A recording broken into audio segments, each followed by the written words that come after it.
Welcome to Performance Talk with your host, Yul Gordon and Chris Costa, where professionals discuss the latest news and developments in the profession and all areas that affect sports performance, strength and conditioning, nutrition, recovery, performance, and much more. Listen now to your host and this week's guest, next on Performance Talk.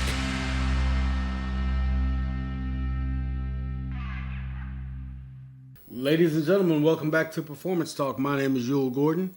I am here today with Joe Drake. Joe, how are you doing today, and after that, tell us a little bit about yourself. Yeah, man. No, it's great to be here. Life is good. You know, it's the time of year where South Florida is like the one nice place in the country, temperature-wise. So, things are pretty great. Yep. And, so I'm here in Boca Raton, Florida. And, to keep it simple, I work in the fitness education space and help new coaches and trainers really get started in the industry in their first 2 years. And then, my wife and I have been running our own training and performance business for about 10, 11 years now. So, in a great place here in South Florida, training clients and working with other coaches who are trying to get started. Okay, man. One of those questions. How did you get started?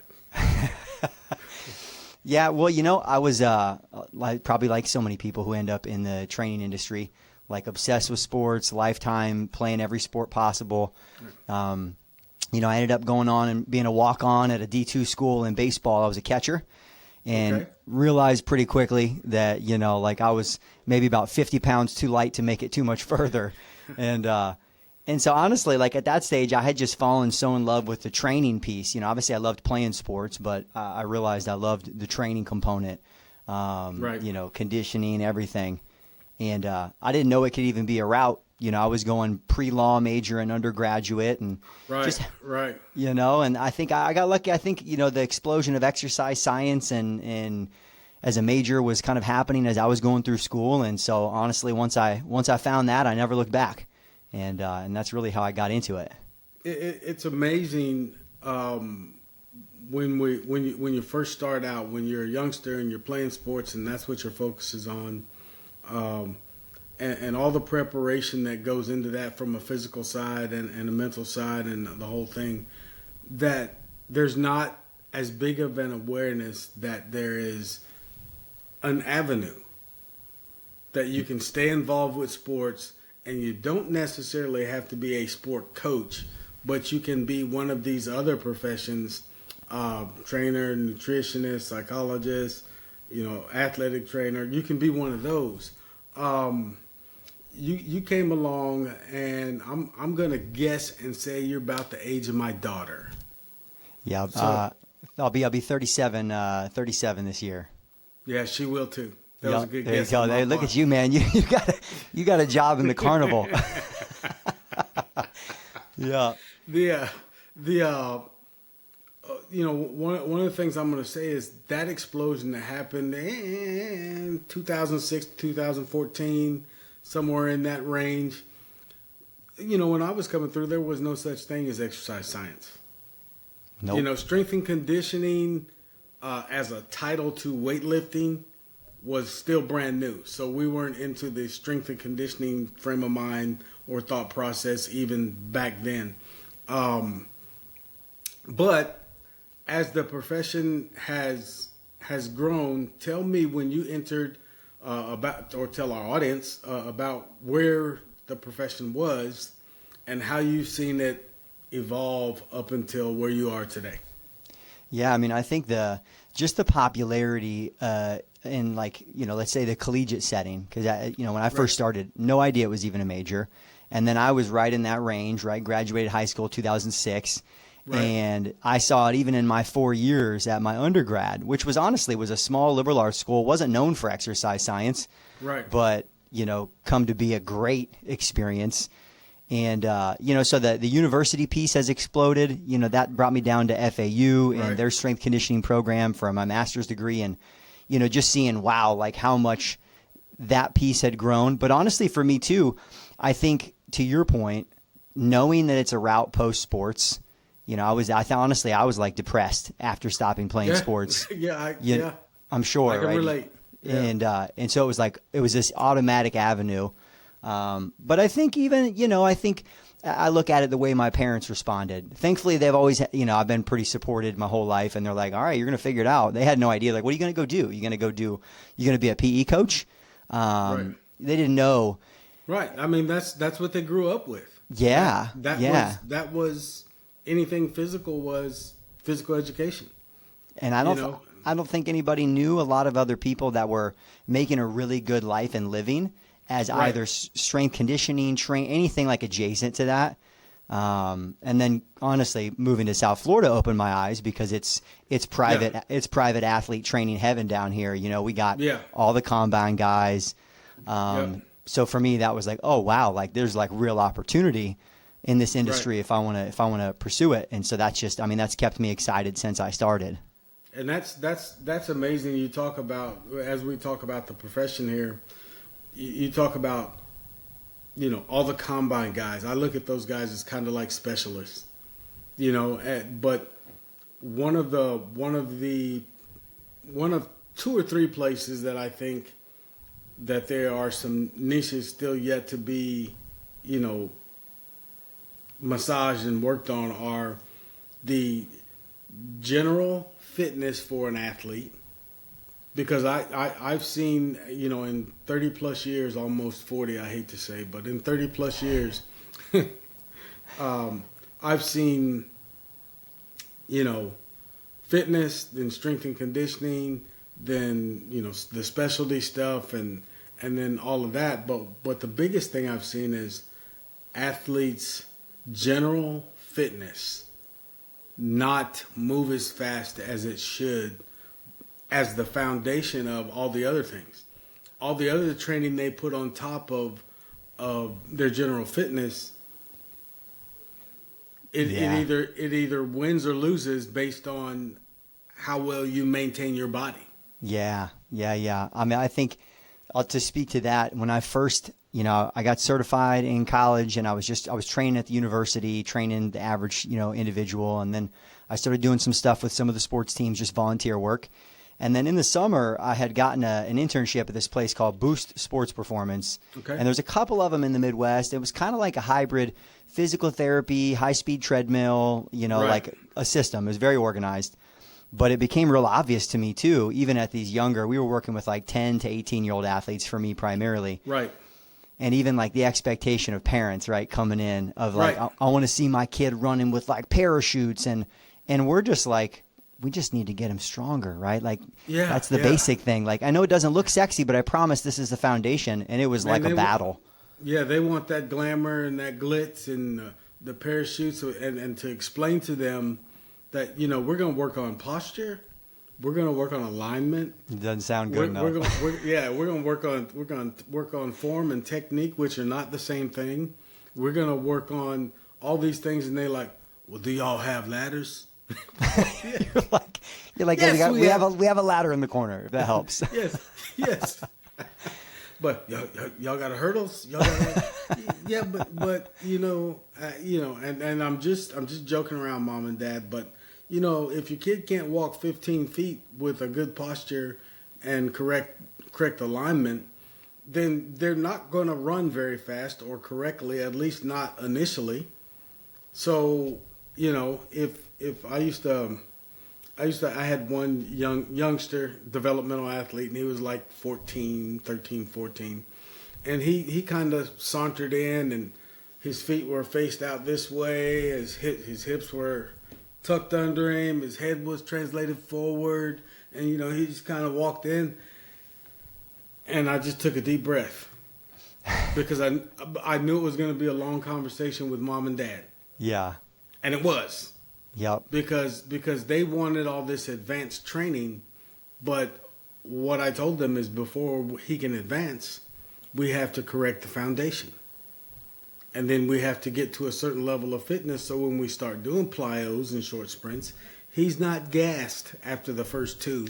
Yeah. And then your 90-minute training session just turned into 15 minutes.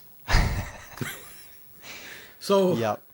It's and I know you've been around long enough that you've experienced some of that, and you've seen some of that. But for our audience's sake, tell us how you approach those kind of things when you run up on parents that or young athletes that are just resistant initially to what you're trying to do. Yeah.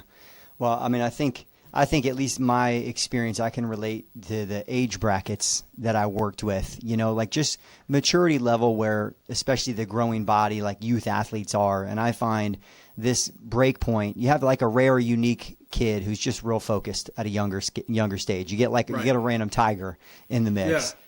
But otherwise, I find a lot, for me, just my experience anecdotally, 12 to 14 is when I found a lot of the athletes, they started to get it more, and they could, their attention span and focus. And so I don't blame them. I think I just realized I had to take a different approach with kids at certain stages based on engaging them, and getting that buy-in.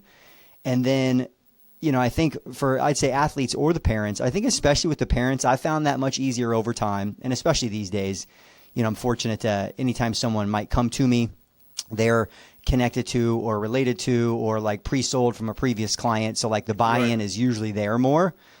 Right. But a lot of it I think is like communication, confidence. And I think if you can really showcase to parents, especially, that there's a proven process that we're working on and you can help them identify this is where your kid is, this is where they can go.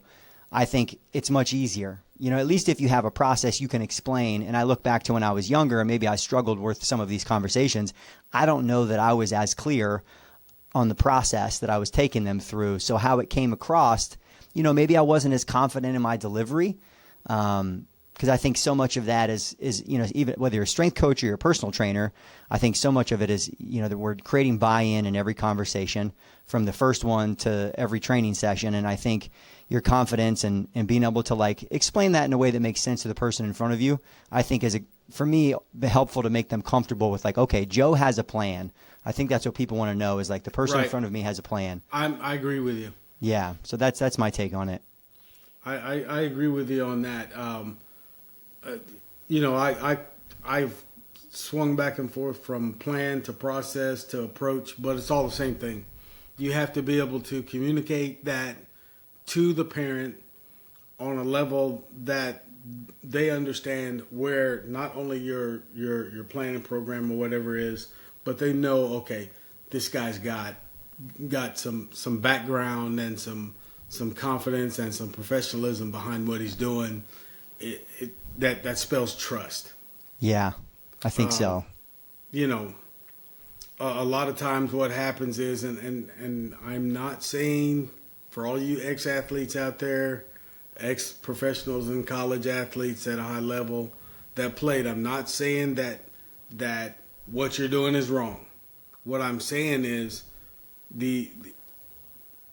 if there's not a background in, at least anatomy and physiology, maybe some nutrition, and you're just running them through a boot camp style kind of program, that's a hard sell after mom and dad come and watch, 2 or 3 sessions, but they see their kid is last all the time or not getting any attention or whatever the case may be. I am not afraid to tell a parent, hey, look, the first few training sessions are for me. They're not for the kid. I have to learn what he's all about, what he does good, what he does bad, where his training IQ is, where his training age is. Not the same thing. He could have been training. I had a 16-year-old. Well, I've had him at different trainers for the last 4 years, and he's still here. Oh, okay. My point is there. His training IQ wasn't attended to. He didn't learn anything. He went through some stuff. You can go through some stuff all the time, but you can come out on the other end and not know anything. So then having that conversation with mom and dad is, I had one dad ask me, he said, so I wasted my time and my money for the last 5 years. I said, well, maybe not all of it.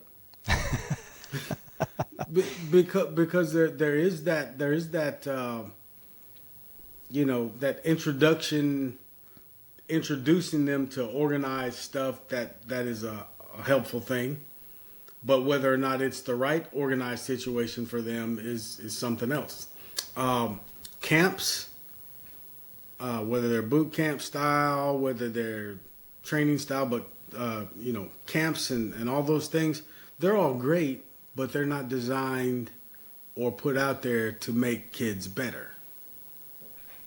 Most camps I see are ID camps. They want to see who is good, not bring everybody. We'll make everybody better. Yeah, they're going to run them through enough stuff to see who already has it. Right, and then they're going to take advantage of that.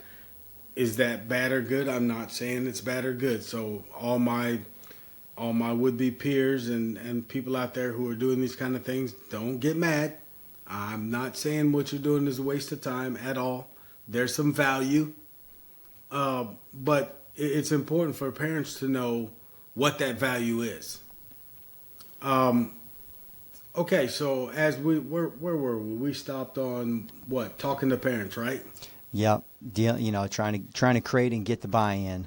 So we're creating and we're trying to get the buy-in now. Parent is in. Athlete is in. What's your next step? For me, yeah, and I've definitely gone through phases of this as I've had, let's say more consistent athletes that I was working with for a period of time. But I mean, for me, you mentioned it earlier. Honestly, the first week or two of training is just about seeing how, not only for me, how they move, taking them through whether it's some standardized assessments or just getting them through all the movement patterns, squat, lunge, push, pull, hinge, right. And trying to identify, okay, where are our, let's call them like yellow lights, red lights, green lights. Some of the movement patterns were like, hey, this looks great. Like I feel confident we can train this with some relative intensity with minimal issues. And then really trying to identify the yellows and the reds of, all right, where are the places that we really need to give some attention right away to try to, whether it's a weak area, it's like whatever it might be, which for me anyways, because a lot of my experience really has been with 8 to 18-year-old developing athletes. Right. So much of it's like hips, core, stability, position. Yeah, exactly. So trying to start with that stuff, identify, hey, where are my couple of like weak links in the chain that need to be addressed first, and then try to make that a priority inside that first month or two. And I definitely, for me, thinking about the younger athlete, some of which who are at a higher level and like they really aspire to go to the next level, many of which who are not going to go that next level. I'm also thinking the whole time, how do I just set them up with a foundation for fitness for life, which I think is what you were talking about too. There's like the general, like, how do I move? How do I control my body? Do I understand technique? Can I control loads? That stuff that even if they don't play sports, but they go lift on their own in college in the weight room, I know it's going to transfer over. So initially that's my priority, because it usually in my mind, they're out doing sports. They're out doing the conditioning, whether it's what I would design or not, they're jumping, they're doing that in their sport. And so for me, in the very beginning, that's not my priority. I want to look at all the other stuff just to make sure that, are there things I need to focus on improving for them so they don't get hurt in the stuff that they're doing on their own, like playing sports. Sometimes that's the biggest thing. My former business partner, I owned a gym here in South Florida for about 5 years, and we were private training, a little bit of group training, but we worked with a lot of 8 to 18-year-old volleyball players because my ex-partner, he was a sand volleyball player. So we had these boatloads of girls coming in, and there was no problem. They could all jump. Jumping wasn't the problem. Landing was where it got, a little ugly. Dicey, yeah. Got dicey. So I was like, all right, hey. So that to me, that's the main thing. Is let's find the weak spots, especially with the young athletes, where I'm like, hey, this is – because to me, I think the cool part is if you find like that, where the injury prevention component is probably also where the performance leak is. Right. So I just felt like that was where we could give them the most benefit right away. What you're describing is and this is for our audience more than me telling you what you just described, is an approach or a process or protocol that you use for the most part. Ours is assess, train, test, analyze, compare, and know. Attack. So they hear me say attack, and then they learn what that acronym means, and then every day we're assessing. Every day we're training. Every day we might not test formally every day, but there's some component to testing every day, and then we analyze that. We compare it to what we did last time. That might have been last week's workout in that slot, and then we know going forward what we need to do or what we need to correct or cut out. Or the athletes I work with will hear attack a lot. I like that because then it's like they get it. They're thinking Right. about the process. So I used to ask them always, trust the process. And I started getting those blank looks like, yeah, man, what's the process? That's a good question. You telling me to trust the process, and I have no idea what that is. So now I start explaining it. If you come to me and you're new, there might be 3 people in the gym working out, one advanced guy, one somewhere in the middle, and then I'm working with a developmental athlete at some level, and I don't have to tell them to attack it anymore. That those guys tell them, Yeah, and then they know. tell them what it means. That's cool. So and that's always fun for me to see. I'll just sometimes look at them and smile and just keep moving, because I know that young athlete's going to take it better from them than they will from me. Now, I always tell mom and dad.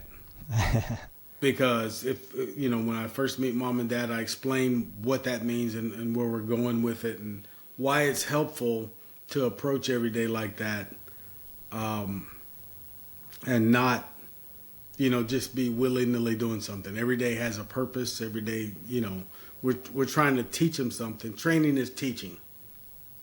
So we're trying to teach them something every day. They shouldn't walk out without a little tidbit of something. I like that. I the only thing I'll say on that for you too is that, I think the cool thing for me, having been in a lot of gym settings, for a little while I oversaw the gym for like Florida Atlantic University. So seeing all these high school and college age kids coming in now, and like I can identify very quickly who has worked with somebody good. Like mostly from the moment like they'll kick off their warm up, I'm like, this kid knows what they know what they're doing. And Right. it's more common now, which to me is amazing because it was not. I mean, I know because I was that person. Right. Yeah. You know what? That's a great segue into the next bit of a conversation here. I have always, and I've been bashed by my peers through the years for, you're losing all your clients. I'm like, dude, I'm not losing clients. I told them to go work out with Joe. Joe has a little different approach than I have. This is going to help them learn. And if they end up liking what Joe's doing and they want to go over there, I say 100% of people that I lost, I didn't really think I lost them, but who went to train with somebody else, 100% of them did better. So I did what was right for the client. They were with me. We got to a certain point. They were kind of getting, stale, that kind of thing. And I had a good enough relationship with Joe to say, hey, Joe, I'm going to send you a couple people. They may stay with you. They may come back to me, but whatever we need to do to get them where they want to be. Love that. I mean, I think, and I look at it too, because especially a lot of what I've done in the last 8 years is a little bit more even more in the private sector, general population, working with Right. parents, kids and stuff too. But I see it probably in the strength conditioning world, definitely in the training world. There's so much fear in, you're taking my business, I'm taking your business. And Yeah, yeah, I mean, I think there's, there's a lot of business to go around. And I think when you come about it that way too, you're not fearful about it. You want them to go on and succeed. I think people feel that person, their family, someone asks them about training, who they're going to think about? They're going to think about you. Because, so many of those same people have circled back around, and I'll see them, 2 or 3 years later. Hey, coach, you don't mind if I come back and work with you a little bit? No, come on. What are you trying to accomplish? I said, we got to start over, right? I have to figure out where you are now. Yep. I have to figure out where you are now as opposed to where you want to go. And I have guys bounce back and forth between 2 or 3 trainers in my network, and they started reciprocating the same thing, because the bottom line is, for all of us, we're in a service industry. We're in a service profession. So if we're not doing, look, medical doctors do it. Yep. If you're MD, if you go to your eyes, ears, nose, and throat, your primary care provider, and they run a test or a routine physical and they see something, guess what they're going to do? They're going to refer you to somebody who specializes or has more mental acuity in those things. Yeah. Hey, I know Joe is a core exercise dude. So I'm sending, when I got core issues that I don't necessarily, I'm not being able to get to the client on. They're not understanding, how I'm approaching it. That still needs work.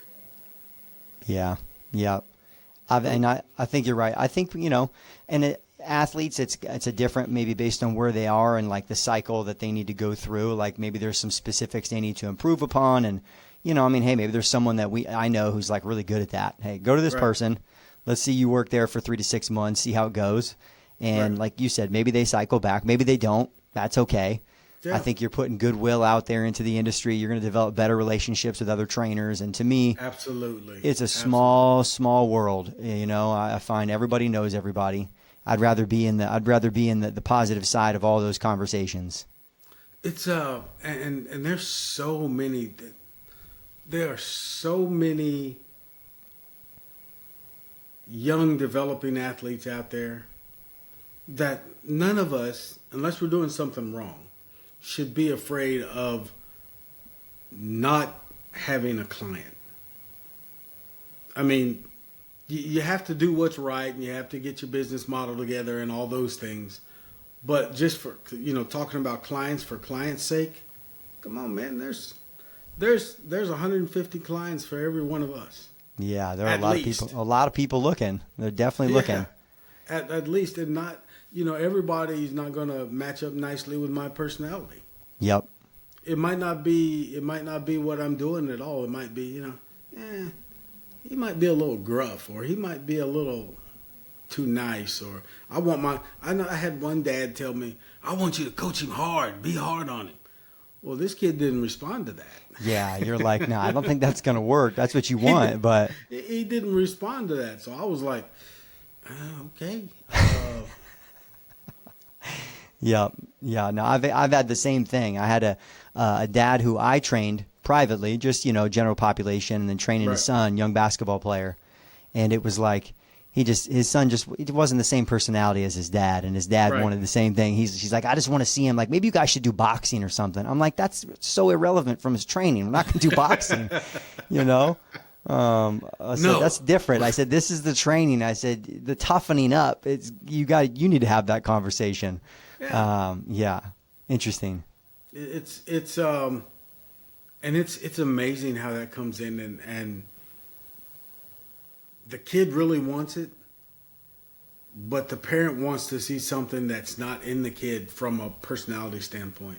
I had a young lady, she would come in and she would do everything I asked her to do, gave 100% effort all the time. And, I don't know whose issue it was, but mom never felt like she worked hard enough.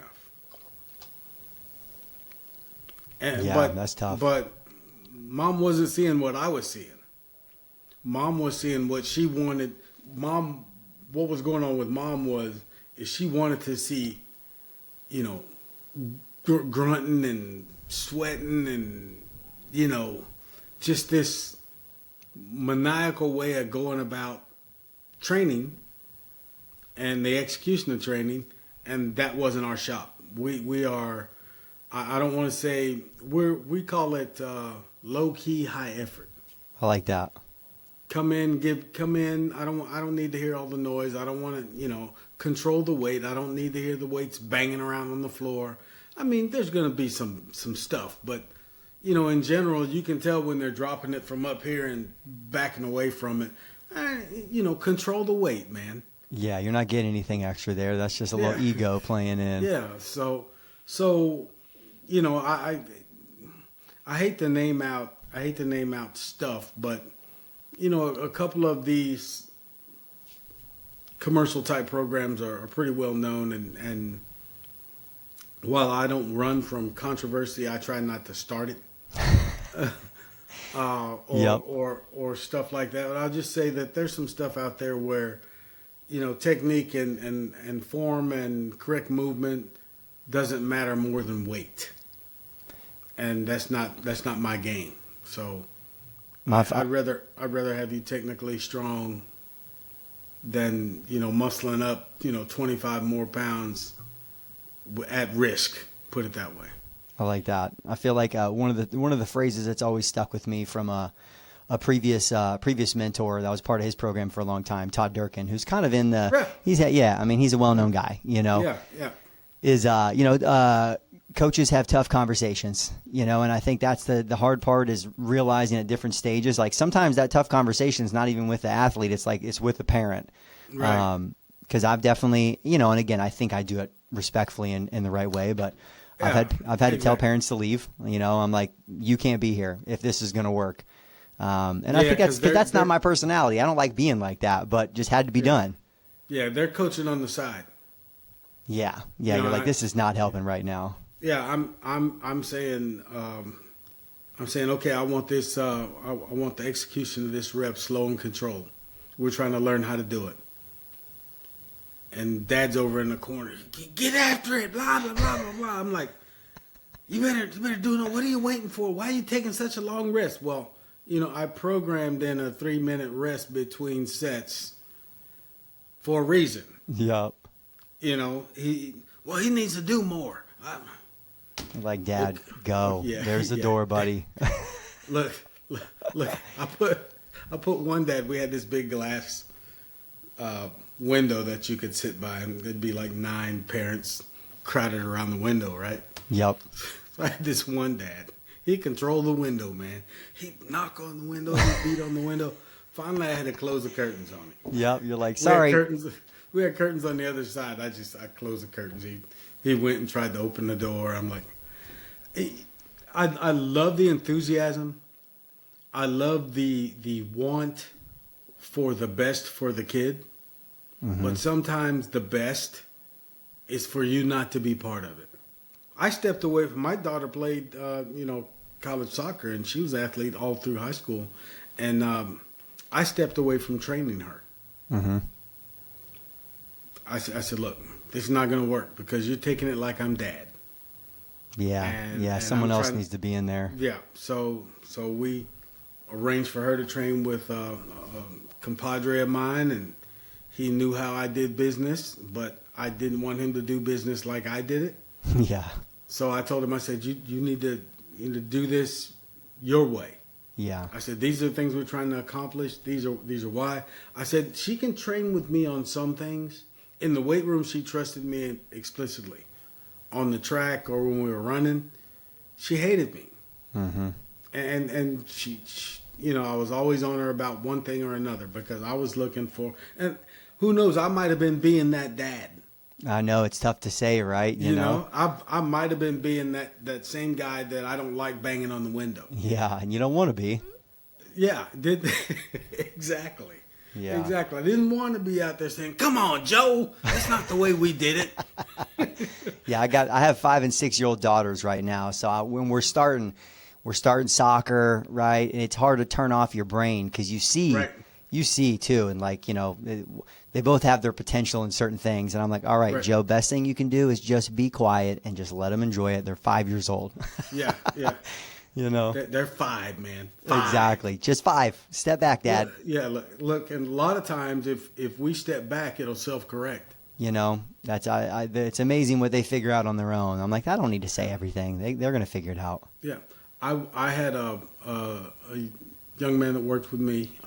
He's a professional athlete, but he used to bring he wanted to come in late near closing time, and I said, as long as you don't mind me cleaning up, you know how we do. We got to clean up, and we're everything when you're running your own shop. For sure. So I'm in there. I said, if you don't mind me cleaning up for an hour around you.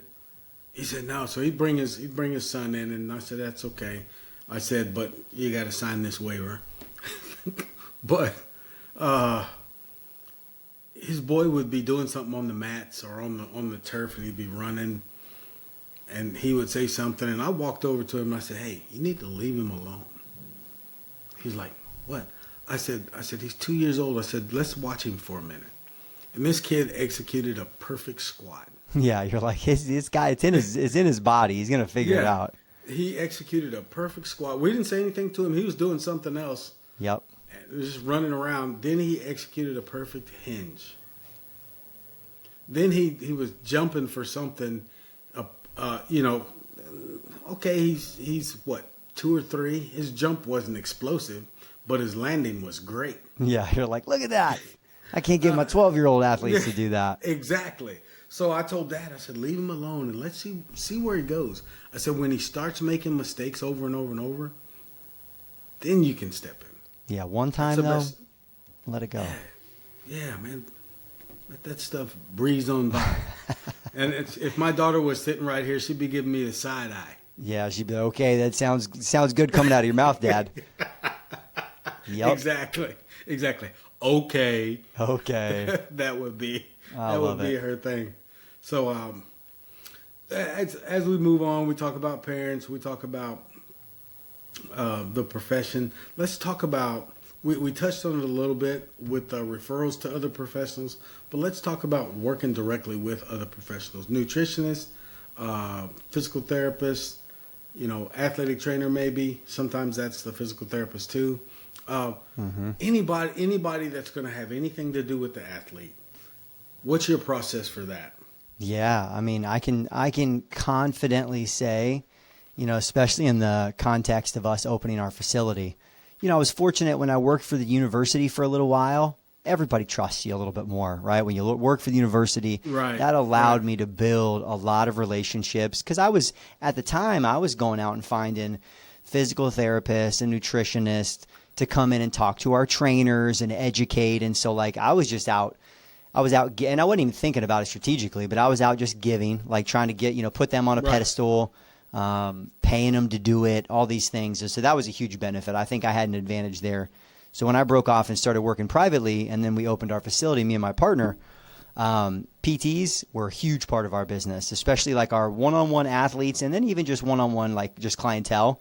I mean, gosh, probably 70% of them were coming from local physical therapists because me and my partner, we were both well educated. It was obvious this was our life, and it made it very easy for us to get those connections. And then truthfully, I think the thing that, again, I didn't think about at the time, I was already looking for, especially a PT, I was looking for a couple good PTs for some of my clients who were struggling with issues. And so before they even referred anybody to me, I was referring people to them. And so the business relationship became so easy that way because I just kind of came in. Before I came in asking for anything, I just came in. I was like, hey, I've been looking for somebody good. Can I connect you with a few of my clients? And then that really took off from there. You touched on being educated. You can still go through this line of work, profession, industry, whatever we want to call it, and you can find people practicing who have no educational background in this. The excuse way back in the old days used to be, well, I've lifted more weights, or I've did more training than, or I've. Okay, fine. Yep. Point the muscles of the quadricep out to me. Well, they're right in this area. That's not what I asked you. Now, where does it start and where does it end? Yeah, what's the VMO? Yeah. Yeah, because that's the language that the the practitioners, that's the language they use. And it's, so if you can use that language, it's just, it builds confidence, because honestly, I don't think many, until they find good ones, like someone like you, they don't necessarily trust some of the strength coaches and trainers out there anyways. They're like, I don't know, like I've got clients that have gotten hurt and everything else. So yeah, I was going to say, especially since early on in strength and conditioning, when maybe the coach wasn't completely qualified the way they should have been, or whatever. Definitely, they have been there were some incidents in the weight room, out there running in the heat or the cold. There were some incidents that really put a bad light on our profession. Mm-hmm. And if you were not educated, there was no way you could have a conversation with anyone and explain why that shouldn't have happened. Yeah. Hey, we heard of this strength coach that, the strength and conditioning coach ran these kids and wouldn't let them have a water break. Well, who was that idiot? Yeah. Point him out. Yeah, because that was 98 to 102 degrees. Who was that idiot? And I'm just going to say it like that. Who was it? Yep. Because I need to make sure that I don't have anybody close to that person. Yep. I don't care if it's a coach in school. I don't care who it is. Point that knucklehead out, because somebody, not an administrator, but somebody in the profession needs to walk up to him and go, "Hey, you wrong for that." Definitely. And if this comes to trouble, I will volunteer to be an expert witness. Because stewardship of our profession is as important or more important today than it was back then. Because now everybody's starting to get a little bit of an education. Yeah, and I feel like that's probably like the last 5 to 10 years. It seems like even like even our local high schools here now.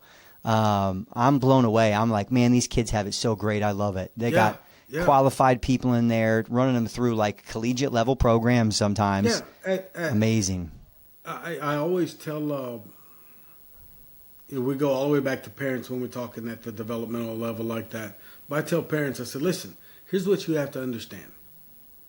You're not getting extra training when you come to me. You're getting complementary training.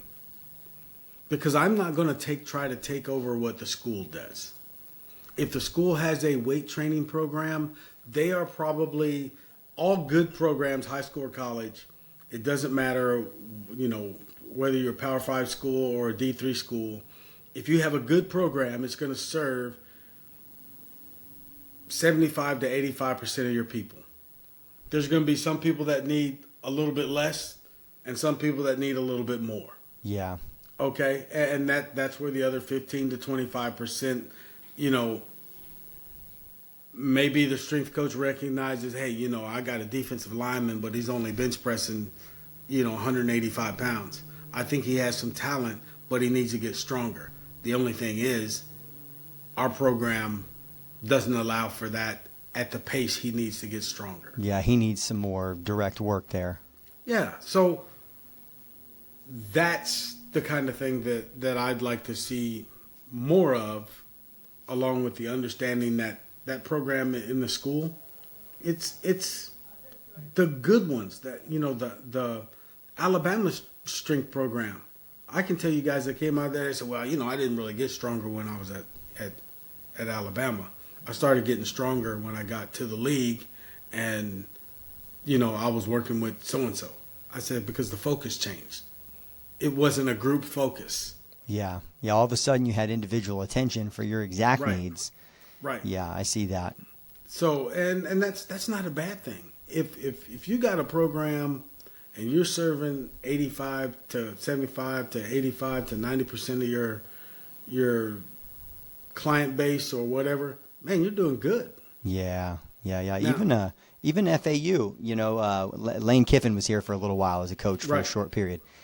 And he ended up, the program, my former business partner, he's definitely like outside the box kind of thinker and trainer. And so especially with like more creative, innovative core and hip work, he was good with it. And so, he got to know the football coach a little bit. Football coach had the quarterbacks coming over just for some specific work on those things. Right. And so it was nice seeing the program being like, hey, okay, cool. We have the general stuff taken care of, but then once a week we're going to send our guys over to work on some of these things. Right. Yeah. Right. And see, that's some forward thinking. Definitely. Very cool. That's forward thinking, and that's one of those things where you just kind of wish all coaches would understand that people like you and I, real people like you and I, who are in this business and in this practice or whatever we're calling it today, profession to serve, all we want to do is be value added to whatever you're already doing. Yeah, I'm not trying to take anything, but just add. I'm not trying to coach your team, not trying to Yep. take over your program, not trying to, we don't want to do that. In most cases, we probably don't have time. Yeah, to no do way. that. No way. But we do want to show where we could be of some assistance to you and bring value to what you're doing. Yep. If you're already doing everything that we do, most of us will tell you, hey, I don't know any more that I can do that you're not already doing. That's a good job. Hey, that's outstanding. Yeah. Education, continuing education.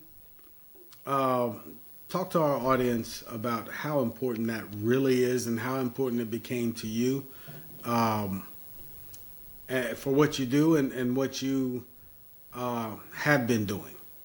Yeah, I mean, I think I look at it in a couple ways because a lot of continuing education has changed in the last 5 years with, hands-on versus online. And I think the great thing is if you're in like remote places in the world, you can learn from some amazing people because of online education. And I think that's great. I mean, even that's a big component of what we do with our company on this front end. But I look at it, I wouldn't be where I'm at now if it wasn't for spending physical time with people that I wanted to be more like and learn their skill set. And, for me, not only because of what I learned when I was there and like watching them execute, coaching and analyzing movement, like that was huge. But then having ongoing relationships with these people, even more important, some of the people that I just spent money to be around, guys like Todd Durkin, who are kind of like in between the private and the performance. Right. Lauren Landau, who's like the man. Yeah. And so I think latching on to opportunities to go, and especially like at the time, Lauren was doing like a performance mentorship in Colorado. So, being able to go spend time there, because then not only like you're there learning from that person, but then like there's 5 or 6 other people who are all like you somewhere else out in the country, and you're like, okay, cool. Like I got some buddies, I got some friends in this world now. And so it's been fun to watch some of these other people that I met at these events also develop in different areas, and we're hitting each other up for podcasts or for like, hey, I got a question about this thing, so if it wasn't for the in-person, that would have never happened for me. So I'm happy to see some more of those coming back. I feel like the in-person is, but I know, many events and places that were really running it before, struggled to bring it back. But I think it's huge. And I think the hard part is finding the right thing sometimes. Like, okay, what do I want to spend $1,000. What should I go do? Because there's a lot out there. But I think it's huge, and I think huge for the learning, but also for me, just for the connection and the mentorship with the other people that I meet when I go. Right, and that's a great way to look at that connection, which is really very important. And I struggled I wasn't young in the profession, but when I started to be very active. So I've been around for probably already 10 or 12 years before I got active and started going and doing stuff. Mm-hmm. And it started right on that time when, you had to go out. There was nothing, not very much was out there that was virtual. So you had to go out. You would have been in high school. Sounds about right. So. Yeah, maybe there was an ebook or something, but that wasn't really that big. Yeah, so it was buying a lot of textbooks, and it was going out and doing that stuff. And really, what I was doing was trying to as I transitioned from military career to this, I had always maintained a foothold in this profession. But as I transitioned to this profession full time, the problem was I wasn't confident enough to know what I knew was what I needed to know, if that makes sense. It does. It does. And then when I jumped out there and I couldn't get that from a book. But when I started going to different conferences and just to stop by and see people out there, I was on the East Coast at the time. I was like, they say, hey, that's why I started getting speaking gigs, because I finally put myself out there. Yeah. And my approach. And the first thing that I learned was there's more than one approach. There's more than one right way to do things. But there's only one direction. If you're not trying to move things forward, and sometimes that's going back and getting something from way back when, 1963, picking up something from there and bringing it up here and showing how it's useful. But if you're not doing those kind of things, you're going backwards. You're not standing still. You're going backwards. So I learned I learned that, hey, and got confidence in my approach being a good one. And sometimes you go and I don't know, at least if it's for me, I think I was seeking out like, man, there's got to be some secrets I just don't know. Right. And the more people's programs I bought and events I went to, I'm like, oh, like I'm doing that. Yeah. That's good. And like, obviously I'd pick up new stuff to get better, but exactly. Yeah, I think that's huge too. Just confirmation that like, okay, I'm on the right direction. That feels good. Yeah, that direction, I think, for the profession is the key to continued growth and success. Is everybody staying focused on, okay, we want to be focused forward, but we also want to have some awareness of what's around us and not forget the things that were good from the past. Because I've seen things from literally 1971, 2, 3, and 4 repackaged, changed the nomenclature a little bit. Yeah, and different terms. And put back on the shelf. And I was like, man, we was doing that way back way back in the Stone Age. Yeah.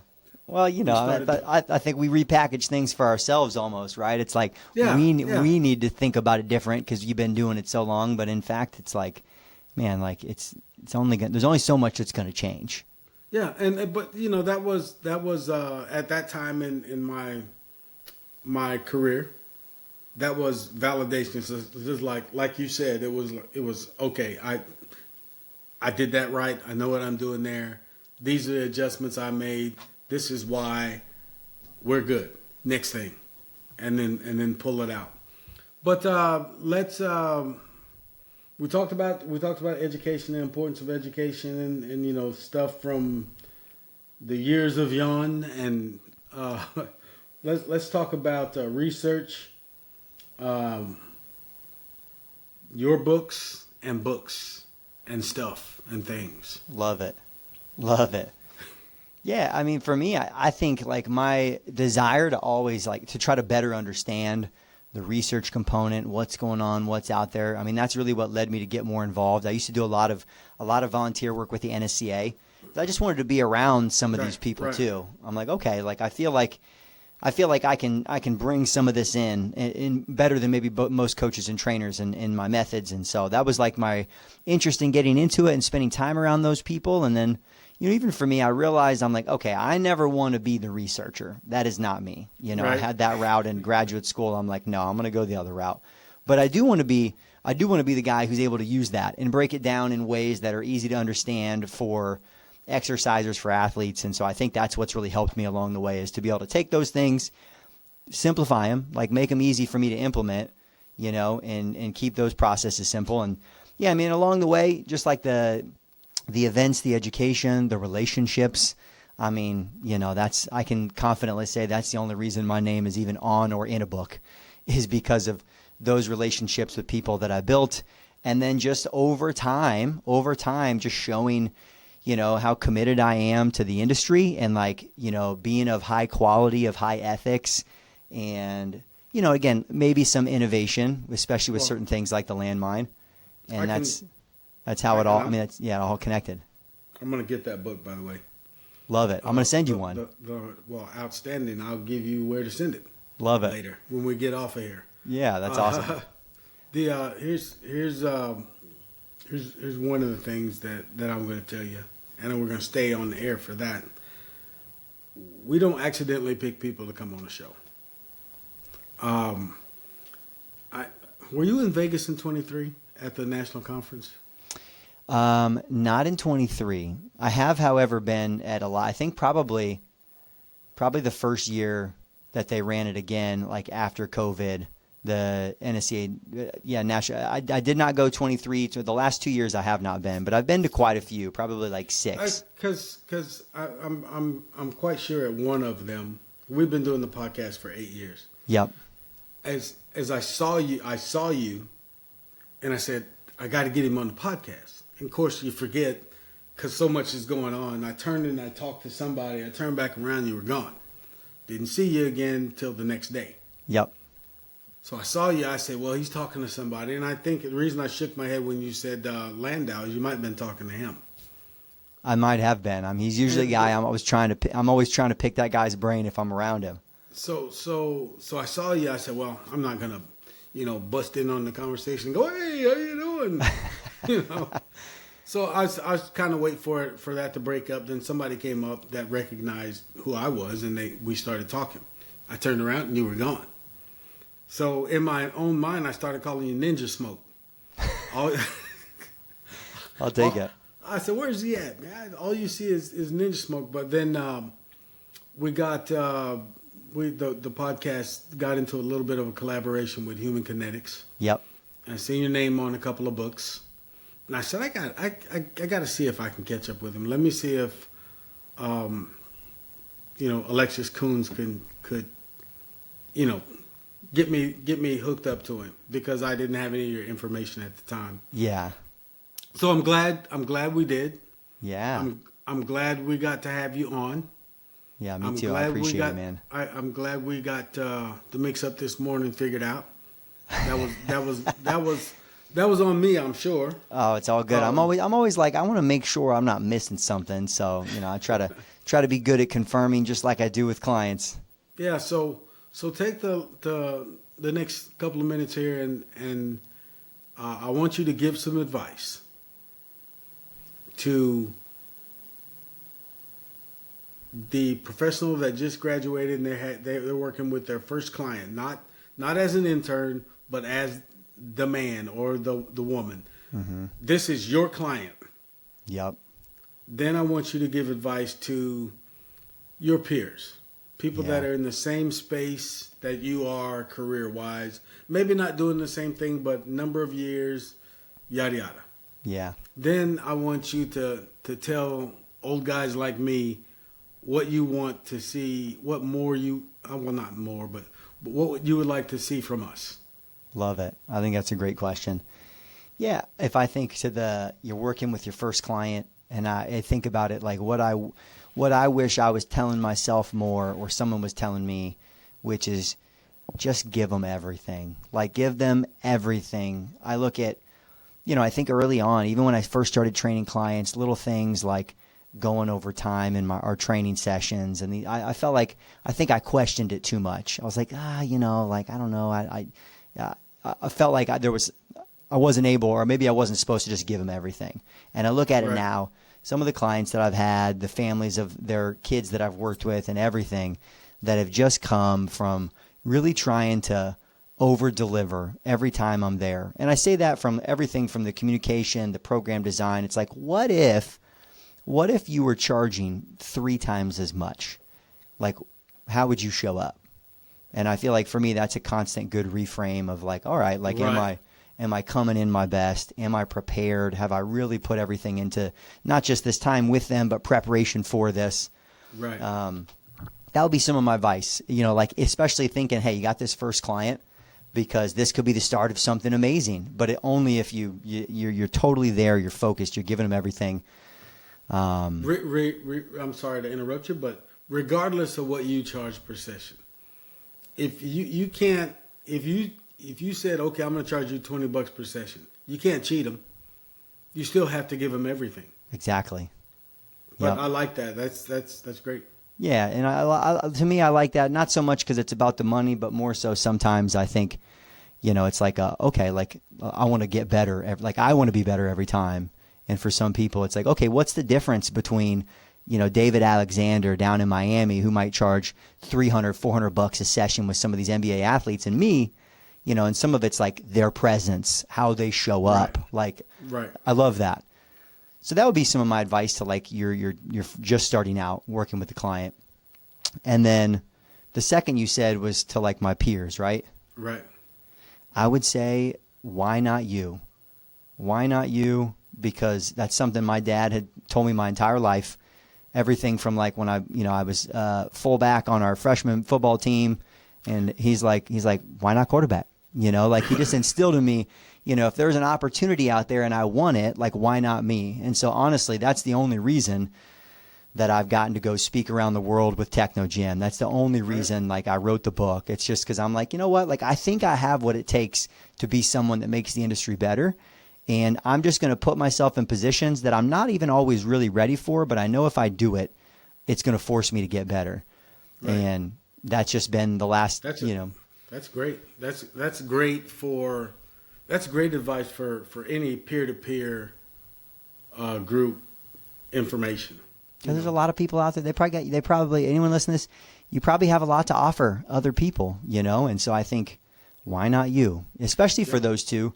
Because whenever I first got into the NSCA as like a newer trainer, and here I am, I'm going into the sessions and listening to, like let's say at the OGs in there, and it was just a lot of complaining about the next generation.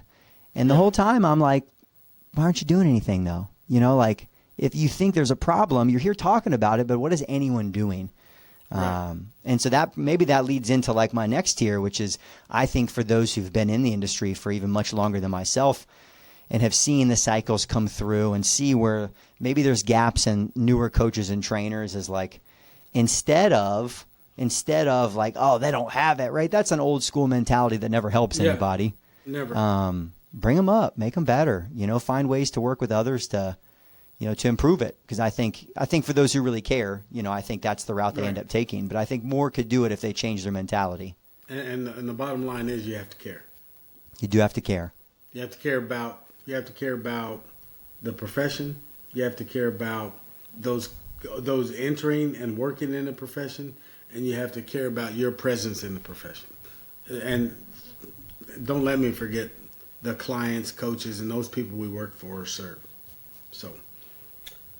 All right, man. Well, listen, always a great time to talk to professionals in the field.